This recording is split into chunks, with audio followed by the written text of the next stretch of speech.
This week, join me on a quest to learn the truth about a 3,000-year-old Temple of Doom, complete with sacred idols and secret rituals. The ruins of the ancient civilization of Chavin have stood for 2,500 years. But we're the first to make a full-length documentary here. How did this empire endure without the use of weapons and warfare? Was it a utopian society, or was it a warped experiment in mind control?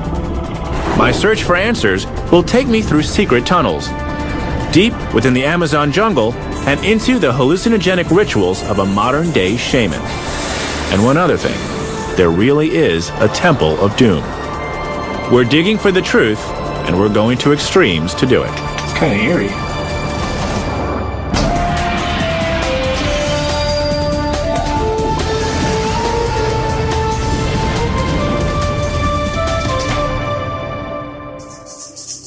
I've come to South America to investigate a mysterious relic that's thousands of years old.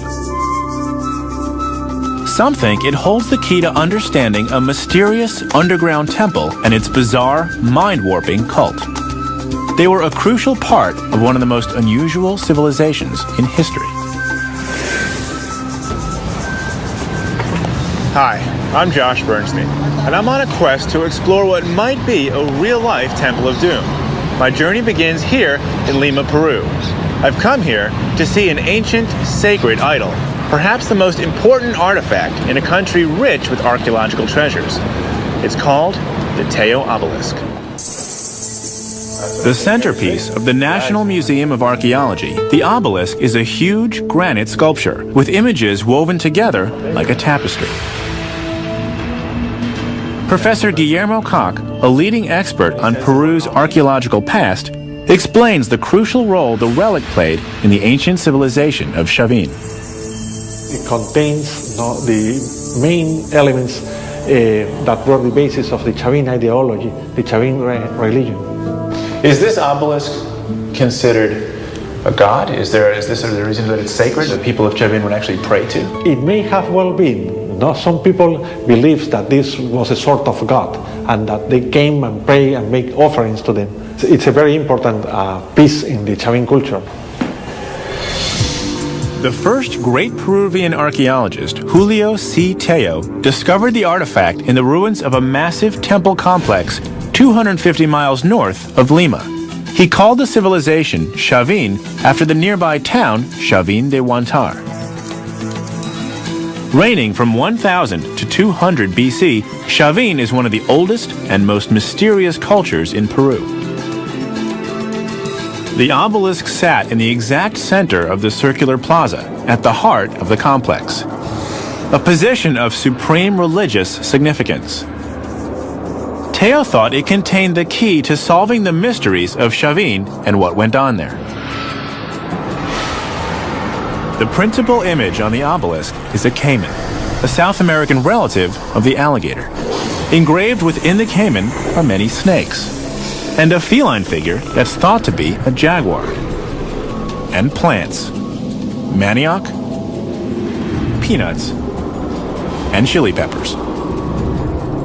I do believe that because the complexity of the elements is a stone with a message. It's like a Bible, like an ancient Bible for these people. So we know it's important, but we don't know what it says. There is a code that we have to break in order to understand what it really means. The strangest part of this code, according to Guillermo, is that the images on the obelisk don't come from the high Andes where it was found, but rather from the Amazon jungle. But the jungle is far from Chavin. In the days of Chavin's glory, it was a punishing 6-day trek by foot and llama train through towering mountains, falling steeply to dense, impenetrable jungle. Why would a people who live 12,000 feet above the Amazon make jungle animals and plants the main characters in their Bible? Guillermo tells me if there's an answer within the obelisk's code, I'll have to go to the jungle to find it. My starting point is Iquitos, a market town on the Amazon, 500 miles from Chavin de Huantar. Iquitos is bustling. Goods from all over the world arrive by boat. I've arranged to meet up with local legend Richard Fowler. He's a naturalist and jungle adventurer. A lot of the artwork at Chavin looks like jungle animals, jungle plants. So I've come here because I want to explore the jungle and hopefully see some of these. I want to know if that's possible. When are you ready to leave? I'm ready to leave right now. Okay, well, I'm a naturalist, and that's what I do. Plants, animals, Amazon. Let's go. Let's go. As we travel up the Amazon, I think back to what Guillermo told me. Many archaeologists, including Julio Citeo, interpreted the obelisk as an origin myth. The Cayman gave birth to Chavin's universe: the animals, the people, and the plants. But why did they pick these particular plants and animals to put on the obelisk? Near the river, we visit a garden cultivated by the Bora, an indigenous people of the region. The plants they're growing here appear prominently on the obelisk: yucca, or manioc as it is sometimes called, and chili peppers. Will any of these plants grow in the highlands, or are they strictly in the Amazon basin? These are all tropical plants that grow well in poor soil. They're coming, yeah. So if they don't do well in highland soil, what are they doing as central images on the Teo obelisk? Is this the right color to eat? Yeah, that'll be just right. Okay. Spicy. That's really hot. I can see now how chilies are impressive to the people of the Amazon. That's a powerful flavor. And yucca is their staple food source. These plants were of vital importance here. It's a starchy product from the Amazon. Yet they don't grow in the highlands around Chavin. Why are they on the obelisk? It's very strange. Sweet. Thank you. The mystery deepens. Julio Citeo and generations of archaeologists after him thought there was a simple explanation. The civilization of Chavin came from people who migrated up from the Amazon. They brought with them the cultural memory of the things that were important to them in the jungle. Like the cayman, the central image on the obelisk. Richard is taking me to meet one. There's supposed to be about an 8-footer in here, and that's the one I'd like to try to catch for you. Okay. There's a lot of small ones, so I'm sure we won't be a problem catching the small one, but we're going to try to catch that big one for you. This is how Richard has caught big cayman in the past. And he says there are some huge ones in this murky water. But so far, the ones I see are like something you'd buy at a pet store. There was one over there a minute ago.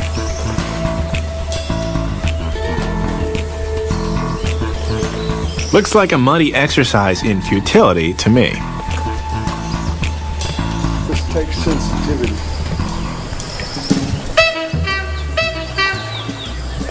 I don't see anything. Feel anything? Nice. So far, all Richard has found are some leaves, mud, and a lot of aggravation. Minesweeping.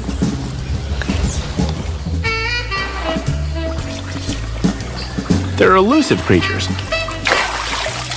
always one step ahead of us.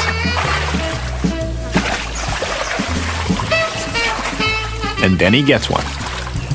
Getting the big one, But he seems a little small, not much of a father figure. I got you a brown cayman, one of 3 species found here in Peru. Can I hold him? Yeah. Hold him. Hold him, please. What do I Grab do? him by the head, grab him firmly behind the head, Okay. and firmly at the base of the tail. Don't get your face close to his mouth. This cayman's sort of cute, although not the friendliest personality. Yeah, don't get your face. It's hard for me to imagine this little guy as the main figure in any culture's Bible.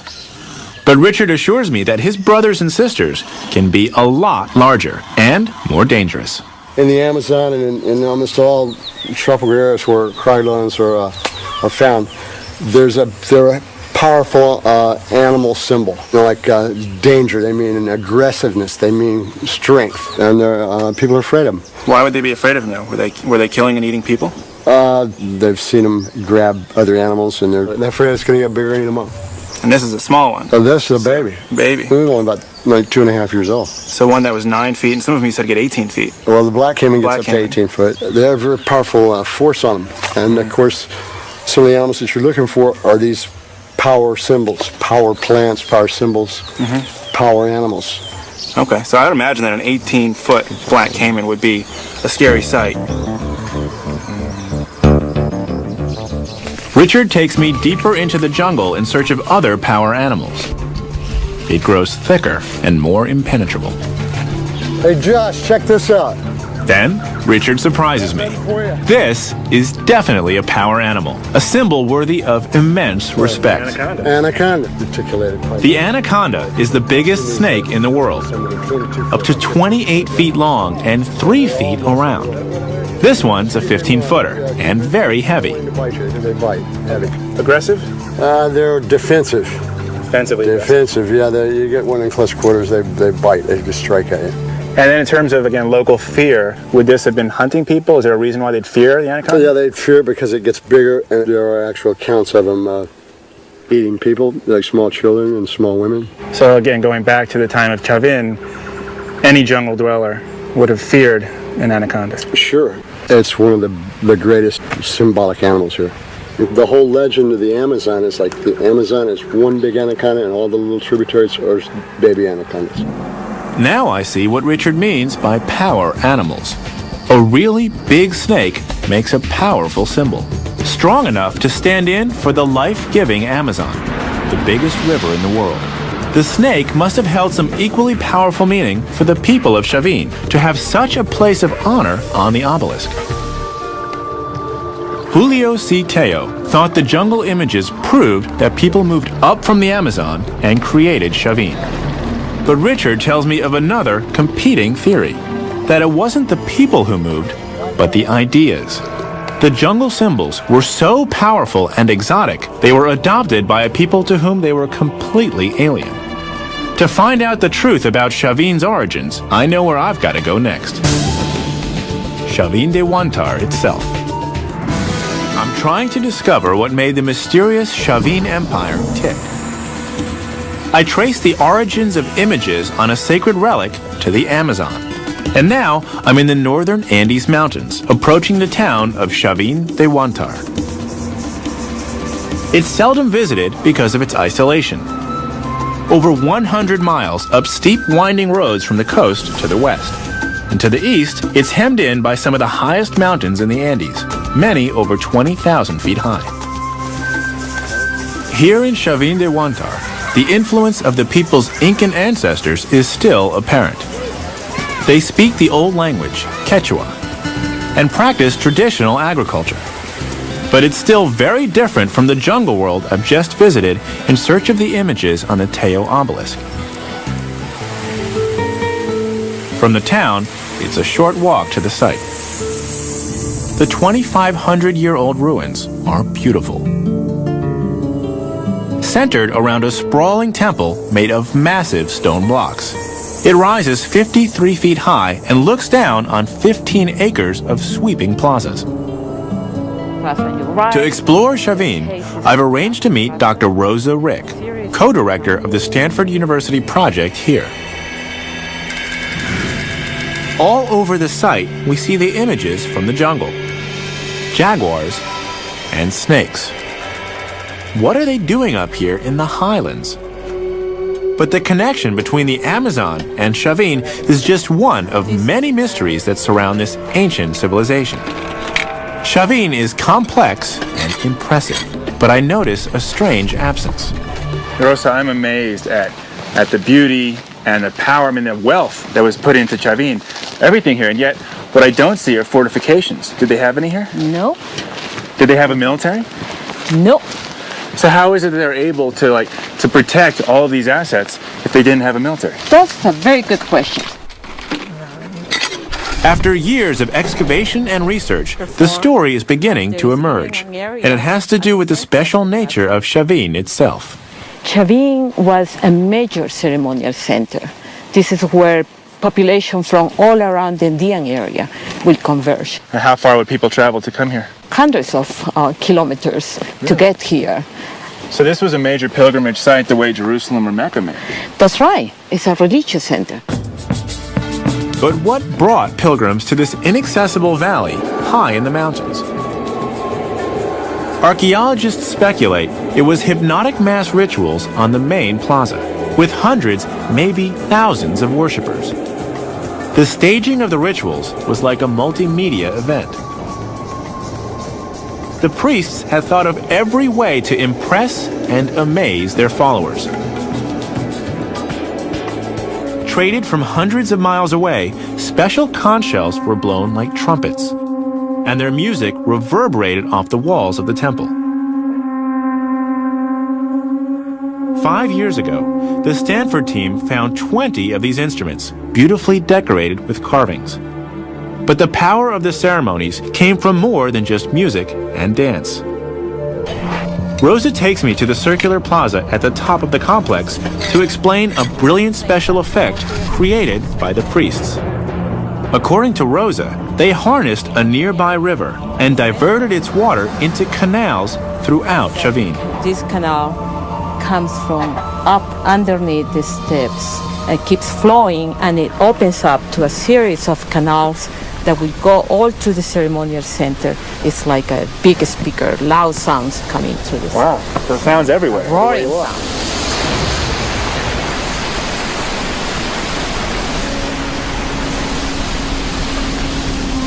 It was a remarkable feat of engineering. Over 2 miles of underground canals traversing the entire temple complex, all to heighten the effect of the ceremonies. The sound must have been overwhelming. That's incredible. So this whole space, I mean, with the temple behind us and the water rushing through underground and then coming back here, it's just this whole area was, again, a ceremonial center. This reinforces that something significant is going on here. That's it. This was why Chavin had no military. It was on sacred ground. It ruled by the power of its rituals. Its protected cult status shielded it from attack. Archaeologists have found offerings that were brought by devotees from as far away as the coast.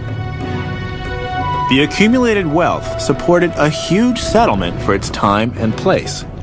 Over 3,000 people. A thriving community of artisans served the needs of the priests. Chavin pottery, goldwork, and textiles have been found hundreds of miles away to the south and to the north. The Chavin style of intricate design and strong animal imagery dominated the entire region. It was a cultural empire in Peru for 800 years, ruling through the persuasive force of its ideas. And Rosa tells me the priests used a unique method to help maintain their dominance. You have a priest representation here. You can see the headdress with the snake designs. Look at the mouth with the fangs, and the hands with the claws. And we observe that he's holding a San Pedro cactus. Rosa explains that when correctly prepared, San Pedro cactus is a potent hallucinogen. Clutched in the priest's hand, it's a symbol of tremendous importance to his religion. It's the key to his power and his control of thousands of devoted pilgrims. I've been exploring Peru trying to unlock the secrets of the mysterious civilization of Chavin. Manipulating powerful symbols from the jungle, priests controlled a religious state based on elaborate rituals involving music, dance, and psychoactive plants. Christian, what's your specialty? Christian Messia, co-director of the Stanford project at Chavin, tells me more about the priests' use of hallucinogenic drugs 2,500 years ago. And the archaeological evidence is startling. Wow. Oh my God, look at all this stuff. Sitting in a shed, protected from the weather, are many of the stone heads which once lined the temple complex. Yeah, there's one in particular I wanted to show you. Yeah? Yeah, which is this one. This one here, huh? Exactly. So what's so special about this one? I mean, you see that? Oh yeah, this. Mm-hmm. That's mucus. Mucus? Exactly. Okay, wow. That's a bit weird. Why do they represent this person with mucus? Well, when you consume psychoactive substances through the nostrils, you get like the mucus flowing And they actually captured the mucus coming out of his nose in stone. Exactly. So what role did these hallucinogens play in the society? Well, what we believe here in the project is that it was a really important part. It's so important that it was depicted on the facade of the main temple, at the most sacred place in Chavin de Huantar. I've never seen anything quite like this collection of stone heads. So was this... I asked Christian to show me where they were 2,500 years ago. Evidence, which is the tenon head, is the only tenon Now, head. only one is left in its original position. It was part of the whole wall. It was inserted in those holes that we see along the wall. And this tenon head, particular tenon head, is representing some form of transition between a human being and a jaguar. So this is, half feline. I can see it. It's got the teeth in the mouth and the feline. But I guess the head, the eyes are human, yeah? Exactly. Okay, but what is it? Well, we assume that the divinity was living in another world. So in order to get to that world, you have to consume some sort of substances that will lead you, that put you in a state of mind, that will lead you to that world in order to enter to that world. Actually, this represents the transformation from human to feline. Exactly. And that was done through taking a substance, some sort of hallucinogen. Wow. A society that surrounds its most holy center with sculptures of hallucinating jaguar people with mucus coming out of their noses is truly bizarre. Regarding that subject, And Christian has more to show me. we have found just like 2 days ago these snuff tubes. You have to be very careful, extra careful. They're very delicate. Okay. That we found in a canal. Snuff tube. Yeah, Wow. This is a bone, yeah? probably it's a bear bone. Dozens of these bone snuff tubes have been found in Chavin. Sometimes intricately carved, they were used to inhale powdered hallucinogens. Tiny mortars and pestles were used to grind up the psychoactive ingredients. Some were from the Amazon jungle, like the seeds of the yopo and the resin of the virola tree. What Rosa and Christian have shown me changes my perception of Chavin and its rituals completely. And the story becomes stranger and stranger. This is the saga of a cult built around hallucinogenic plants, the cult of Chavin. The ceremonies on the outside were just the beginning. From the circular plaza, Rosa takes me up enormous steps which created the thundering noise of water flowing through canals. Up until 2,200 years ago, priests used the same stairway to lead a chosen few initiates into an actual Temple of Doom. And, of course, in every proper Temple of Doom, there has to be a terrifying idol hidden inside. Yes. The temple above ground is just an entranceway into this massive labyrinth. Huge stones were used to build over 2 miles of tunnels. Would there have been candles in this passageway? We don't have evidence of candles used at that time. There is no signs of the smoke on the walls. It's kind of eerie.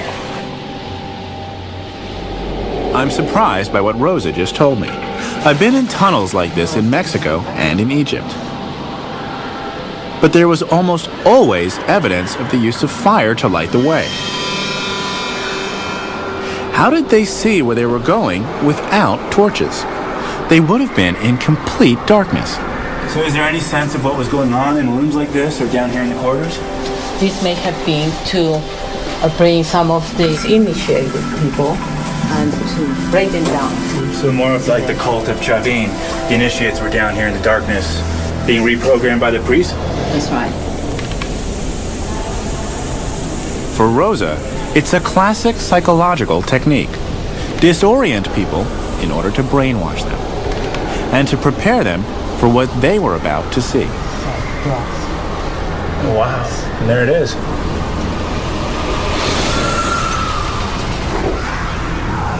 It is the supreme deity of Chavin, a god in stone, illuminated by a single beam of light from a tiny ventilation shaft. Archaeologists call it El Lanzón, the lance, because of its shape. It's unlike anything I've ever seen. An intricately carved, massive face with its lips curled in a perpetual snarl. So these initiates would come down this dark corridor. They're in altered states of mind due to some drugs. And they come in here, and they're standing face to face with this really psychotic-looking god. And so this is a very powerful figure. What an experience. Overwhelming.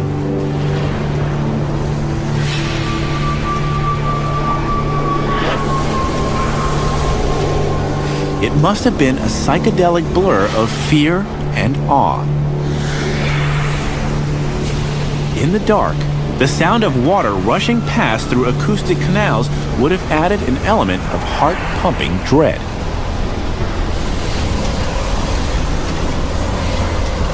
This sort of stormy sound. On top of everything that they're going through, they're hearing this thundering noise in front of this guy. That is one other reason for them to be fearsome of this figure. The god is talking to them. I can only imagine what they must have been experiencing. It all seems so bizarre. Pervasive use of hallucinogens, ritual ceremonies in dark underground tunnels, brainwashing. How would such techniques enable Chavin to become a cultural empire? Rosa tells me I may be able to see that for myself, since some of the methods of the Chavin priests are still in use today on the Pacific coast. Images carved into a sacred relic took me first to the Amazon jungle, then into the depths of a 2,500-year-old Temple of Doom. I've learned that Chavin's existence depended on religious ceremonies fueled by a variety of mind-altering botanicals. But how? My best lead at this point is a hallucinogenic plant called the San Pedro cactus. I travel 140 miles from Chavin to the old colonial city of Trujillo, near the Pacific Ocean. Trujillo is a bustling and prosperous city, seemingly very modern in everything but architecture.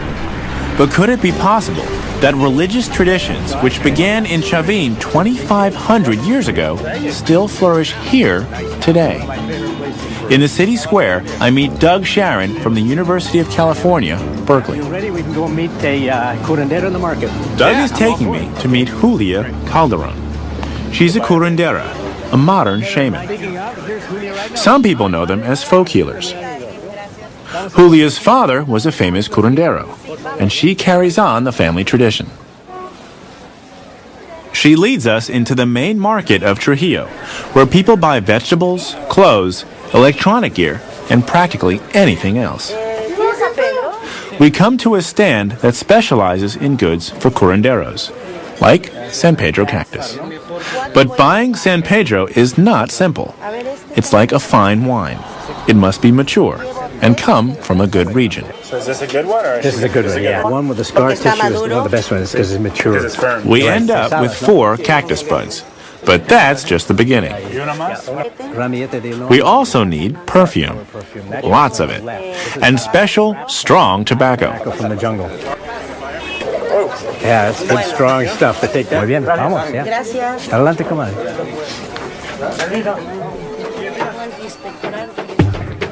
By late afternoon, we're walking through a quiet neighborhood. The sea is just a few blocks away. Everything seems very normal. Preparations for the evening ahead begin immediately with the ingredients we just purchased. The San Pedro is cooking away. And it's the juice that you take, that you drink during the session.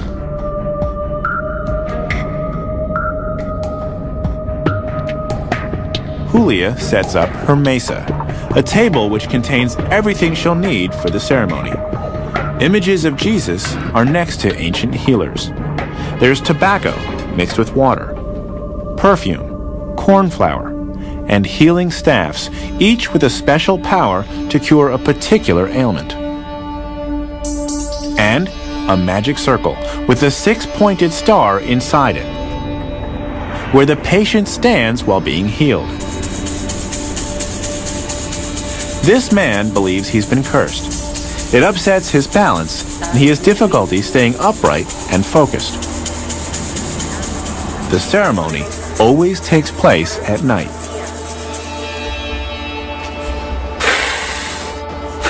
Julia purifies the four corners of the ritual space with lime juice and perfume.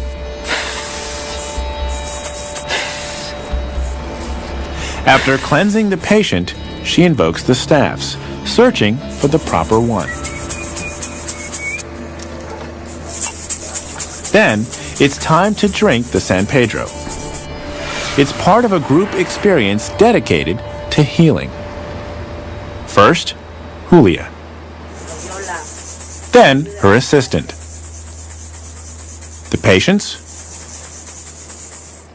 Doug, and finally, me.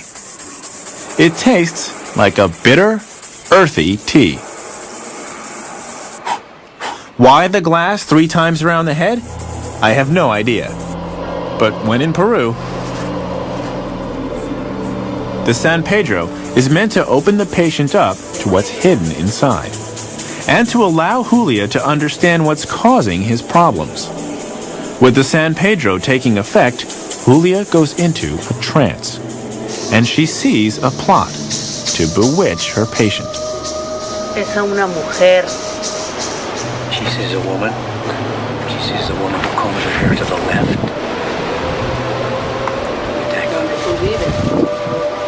He's very close to his leader, I think she said. Es una. There's also a man. Acá arriba, así como una molla. So most of the people who are coming here are coming not for necessarily physical ailments. No, but more not spiritual. at all. Not at all. Psychological. So this is a much more spiritual cleansing. Exactly. Julia's skill is treating ailments typically unacknowledged by Western medicine.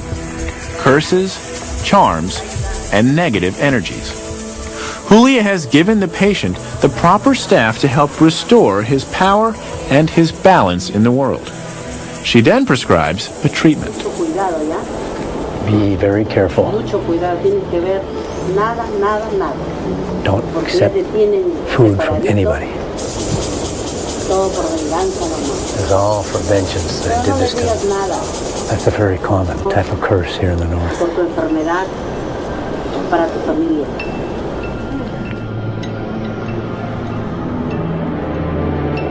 As part of the ceremony, all the participants, except Doug and me, pour liquid tobacco into their noses.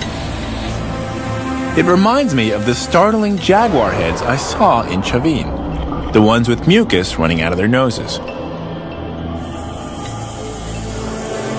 In Chavin, they were taking substances that caused the mucous membranes to erupt, basically. Well, we're taking tobacco through the nose. We don't know if they're doing that in Chavin, but we know that tobacco is not Christian. It's definitely Native American. And the major origin of tobacco in the New World is the eastern side of the Andes, right in this general area. I didn't know that. Yeah. Doug is sure these rituals have something important to tell us about Chavin. You look at these ceremonies here, and in spite of the persecution of the Inquisition and 500 years of colonial rule, these curanderos and curanderas had a great deal of prestige at grassroots level. People come from all over the place to come to these healers. I think that's evidence of the fact that there's a continuity around the San Pedro that goes right back to Chavin, and I think the reason Chavin was so successful as a cult center was because it was built on a grassroots tradition, just like this is today.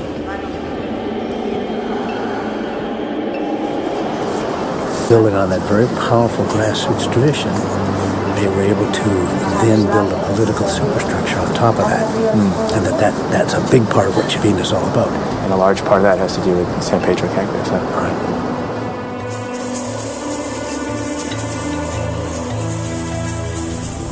This evening, the persuasive power of these rituals has been made very clear to me. The same shamanic tradition that Julia uses for healing was exploited by the priests of Chavin to gain absolute political and social power. Participating in a religious ceremony under the guidance of a prominent anthropologist, I had a unique opportunity to experience something of what the initiates in Chavin experienced. About 3 hours or 4 hours after I drank that glass of San Pedro, the effect reached its peak. I started to get very sensitive to light. I started seeing a halo on all the lights around me.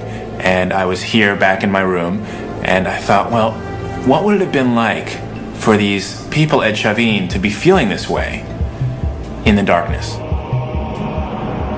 It's kind of weird, but here's what I did, is I went into the bathroom here in my room, and I turned out the lights. Because I was thinking at Chavin, so much of that world is based on darkness. And I put a towel under the door to block as much light as possible. And then, thinking about El Lanzón and the thundering, resonating water chambers around it, I turned on the shower.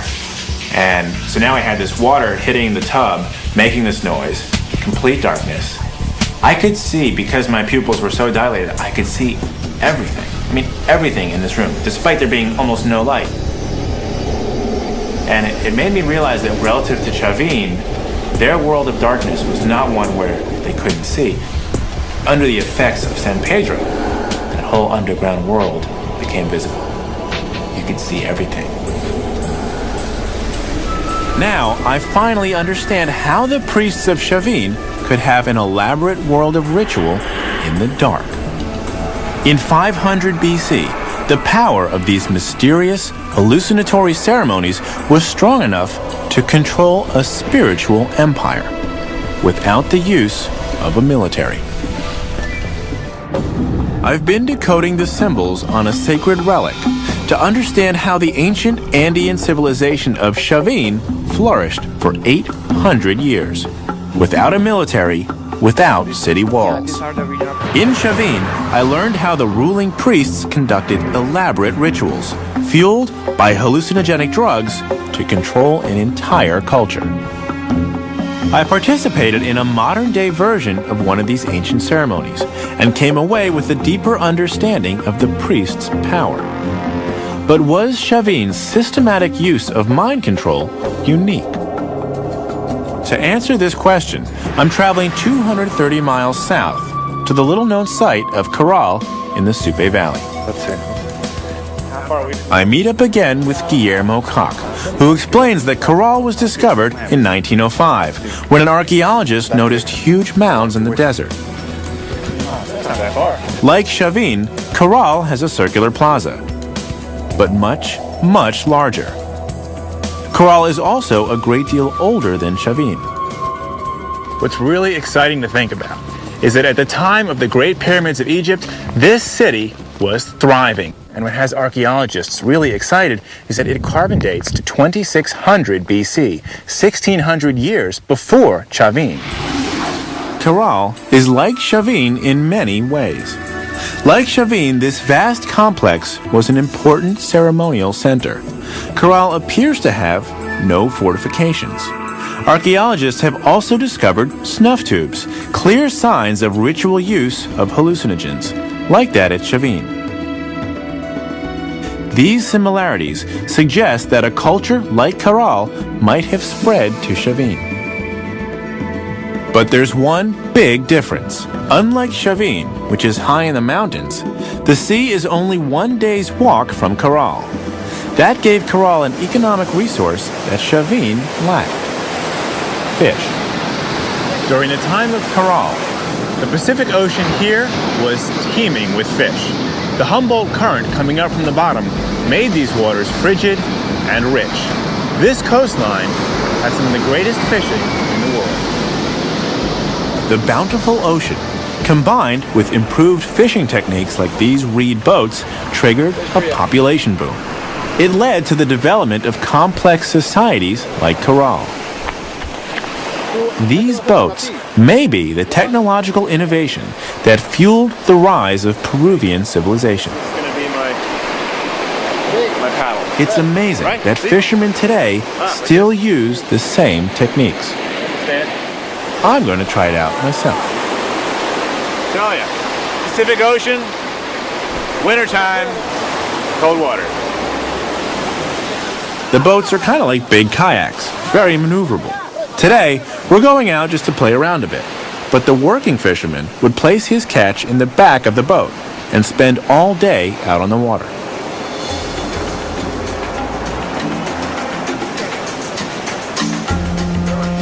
These little boats are perfectly adapted for riding the swells, and they allowed fishermen thousands of years ago to harvest the ocean. The real fun is getting back in.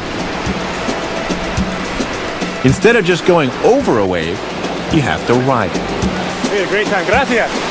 Gracias. Buena suerte. Gracias. Whew, okay. All along the coast, there are fishing communities.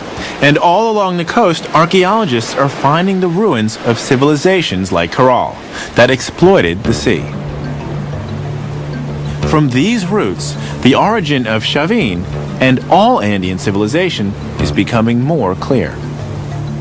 80 miles up the coast from Caral, Guillermo shows me an even older site, Las Aldas.